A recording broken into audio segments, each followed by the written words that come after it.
संघ की ओर से आयोजित फणीश्वर नाथ रेणु जयंती समारोह में उपस्थित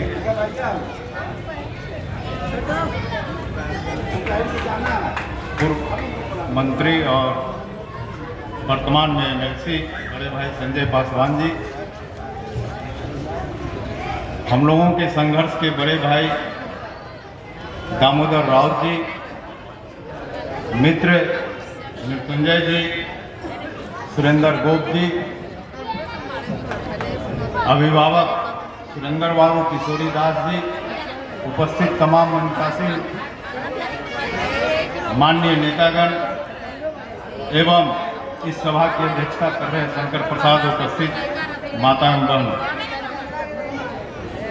हम लोग आज फणीश्वर नाथ रेणु जी की जयंती के लिए उस जगह इकट्ठा हुए हैं जो जगह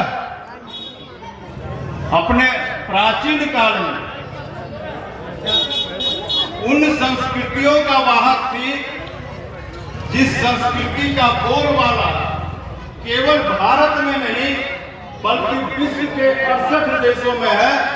बुद्ध संस्कृति से उपजा और अशोक के वंशज, सम्राट अशोक के वंशज दशरथ मौर्य के द्वारा बनाया गया दुर्ग पर बसा यह पहाड़ी गांव आज फणीश्वर नाथ रेणु की जयंती मना रहा है, जो इस पूरे हिंदी पट्टी में प्रेमचंद के बाद सबसे बड़े कथाकार, सबसे बड़े आंचलिक उपन्यासकार हुए और सबसे बड़े सरल और सहज भाषा के लेखक साबित हुए, जिनके कृतियों पर कई फिल्मांकन हो चुका, कई नाटक हो चुका और शायद लोग ये नहीं जान पाते हैं कि अभी 10 दिन पहले मधुबनी जिला के जय नारायण मंडल जी का निधन हुआ।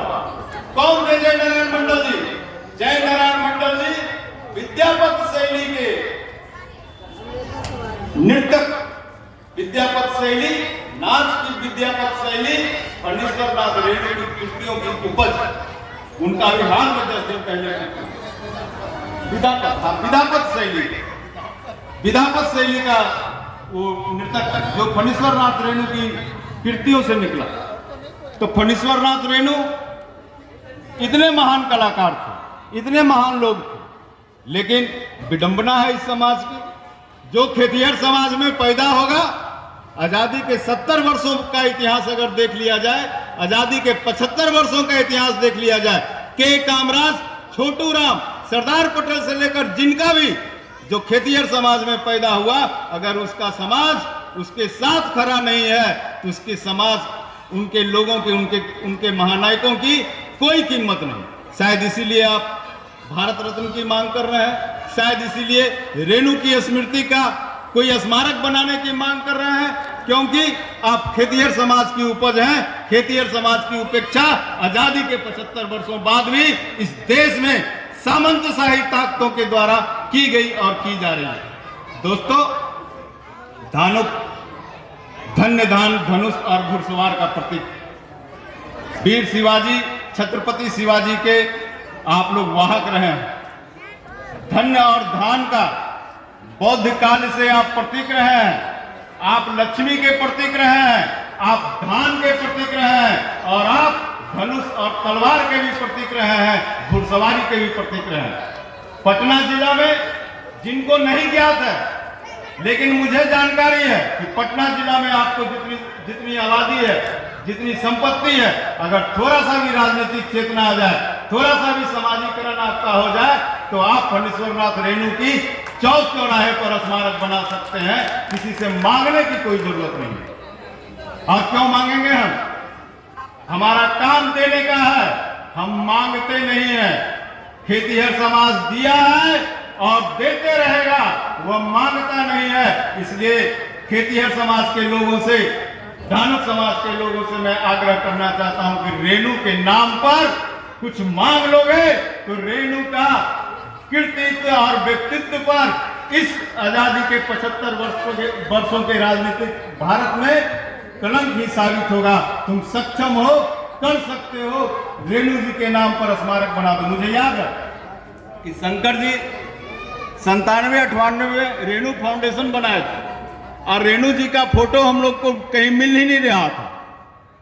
बड़े बड़े खेतिहर समाज के लोग जो पैदा हुए उनका फोटो तक नहीं मिलता है, उनकी कृतियां नहीं मिलती है, और कनिंघम नहीं रहता तो सम्राट अशोक के बारे में हमको जानकारी भी नहीं होता, और हम यह भी नहीं बता पाते कि पहाड़ी गांव मौर्य समाज की धरोहर है।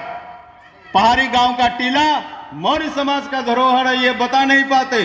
तो हम लोगों ने रेणु जी का फोटो आकाशवाणी से जाके उपलब्ध कराया।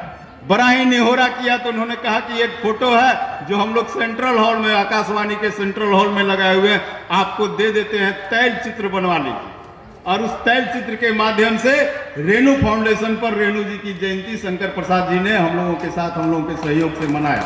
यह रेणु थे, भुलाने वाले भुला जाते हैं, लेकिन आप लोगों ने अगर दामन पकड़ा है तो रेणु जी का कृतित्व पटना के सड़कों पर सर चढ़ के बोलेगा। इसी आशा और उम्मीद के साथ जय हिंद, जय।